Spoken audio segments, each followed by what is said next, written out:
Bago matapos ang taon, tara sa Baguio!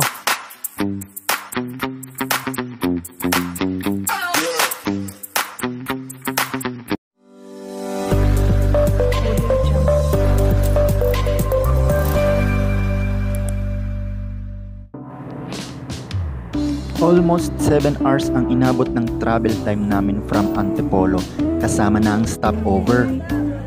Pinunta namin agad ang strawberry farm dito sa La Trinidad. Nakitikim na rin ako ng strawberry nang bumili si KP. Sobrang fresh at manamis-namis. Grabe ang sarap.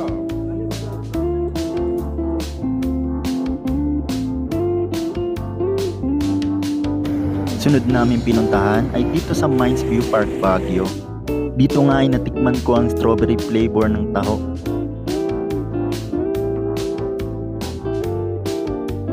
Dito nga ay makikita mga bilihan ng shirts, mga souvenir, mga halaman, mga pampasalubong at kung ano-ano pa.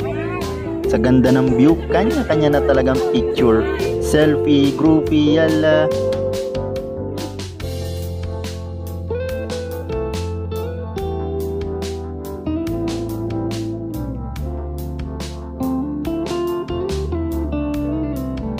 Nakarating din kami dito sa Wright Park kung saan makikita ang napakaraming bilihan ng halaman. Violet. Kinakain ba to, violet na sili? Ngayon lang ako nakakita ng violet na sili. Wow! Ang laki at ang ganda ng pinagstayan namin na bahay.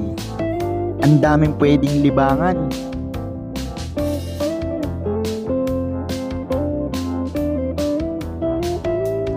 Meron silang piano dito, pwedeng gamitin. May chimney sila dito, legit yan. Kumpleto yung kusina nila dito sa appliances, gagamitin na lang. Tara, silip tayo sa taas. Grabe, ang ganda ng design ng bahay.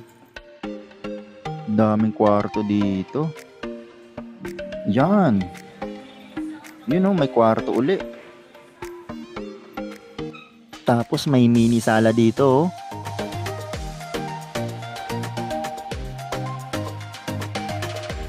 Yan, dito tayo sa 3rd floor. Akala mo sariling bahay. House tour, oh yun, may video games.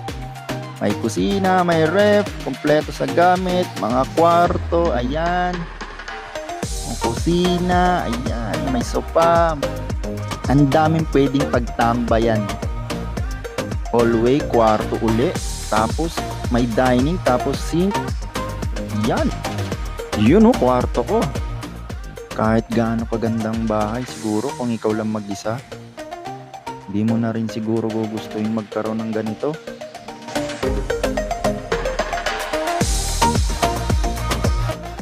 At dito nga pala kami nag-dinner sa Tajimaya Samgyup Restaurant. Grabe, sobrang solid. Busog na busog kami. Ang sarap ng pagkain.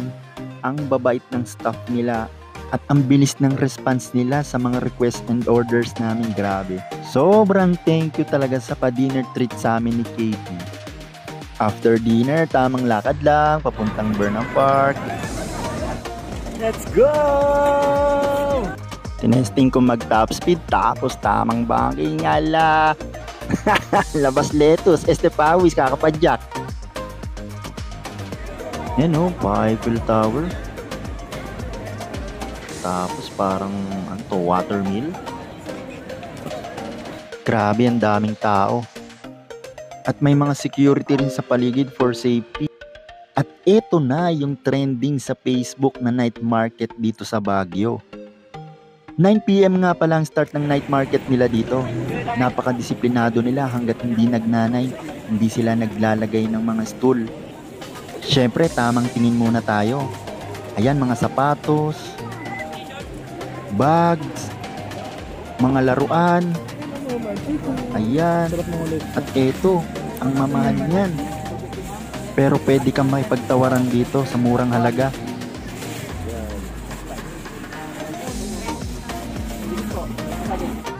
Kinabukasan ay bumiyahe na nga kami papuntang Atok, Benguet. Tamang chicha para hindi antukin pero nakatulog pa rin. Grabe yung lugar dito at grabe ang taas na. Nadaanan namin ng Atok Arabica tapos nag-coffee break muna kami. Tapos tamang selfie, groupie. Of course with KP, grabe enjoy. Mandirigma ng Atok.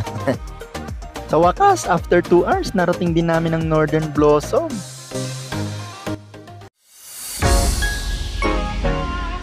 Grabe ang gaganda ng halaman dito. Sayang, tinanghali kami, wala na kaming naabutan ng fog. Anong halaman to? Grabe ang ganda.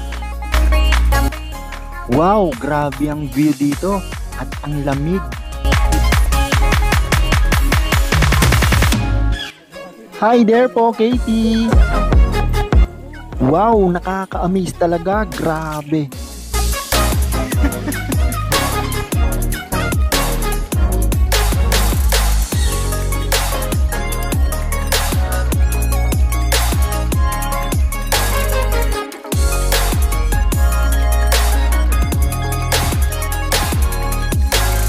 Tara, libutin natin.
Wow, grabe yung experience.